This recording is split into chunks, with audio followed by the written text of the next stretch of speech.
Man, we're really excited about bringing this rev up portion of team development to a close, and players get an off day. We come back, we go over to Heinz Field, and that really kind of signifies the start of training camp, if you will. So we're going to turn the volume up, man. We're going to have an opportunity on Wednesday to perform in front of fans. We're excited about that element of the training camp process. We're excited about having an opportunity to put pads on.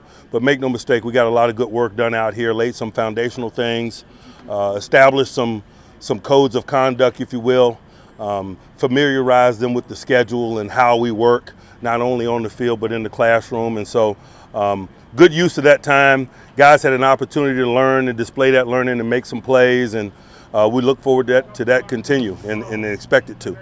Happy to address any questions you might have.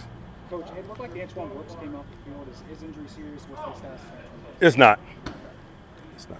We saw Hassenauer had some kind of brace or wrap on. Is he going to be a little bit, or what can you say about that? We can characterize him as day-to-day. Ask me again tomorrow.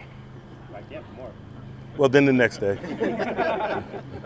Coach, it looked like you guys ran everyone on a wheel route. I mean, that's something you guys really haven't done with fullbacks, but we've seen teams like the 49ers with Kyle Juszczyk do that. What can a fullback add in today's game, aside from just the traditional power blocking, to really open up your offense with misdirection and stuff like that? I think when you talk about today's fullback, I think it starts additionally with special teams. Because you use a lot of different personnel groups. They don't play as much as they used to, and that's the hidden value of Derek Watt, and that's what's not talked about enough regarding Derek Watt.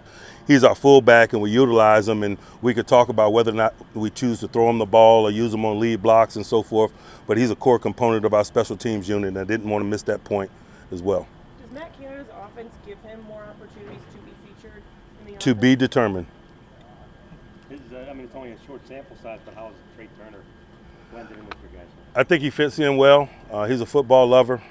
He's the veteran guy of the group, and I've asked him to provide that guidance for young people, if you will, even though he's new to us, and he embraces that.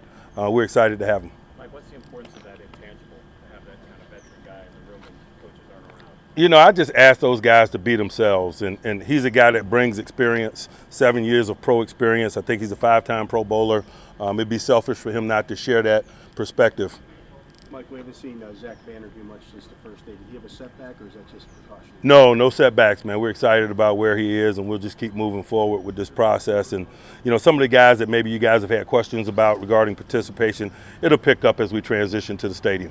Coach, Pat Breimer's had a really nice start to camp here. Had a toe tap and grab in the back of the end zone, made another nice catch from Ben. What have been your impressions of the rookie and really coming on? He's working hard. He's on the details, but as are some others, man. I'm pleased with Najee and what he's doing as well. They'll continue to write their stories. Obviously, football in shorts, we don't put a lot of stake in.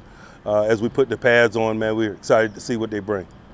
Mike, before he's getting the Hall of Fame next week, I know you could probably talk for days about him. Can you sum up his career? Man, spectacular. Gold jacket worthy. It makes you smile, man, because it just, you think back to stories, and you get an opportunity to share some of those stories with the guys that play here now. And I think that's what you think about when you think about those guys that are going to be honored in Canton, man. Just the great standard bearers that they are, not only in terms of their play, but what it means to be a Steeler, the way they embraced that and represented us in this community, the way they played the game, the way they lived their lives. I think Troy exemplifies all of that. Mike,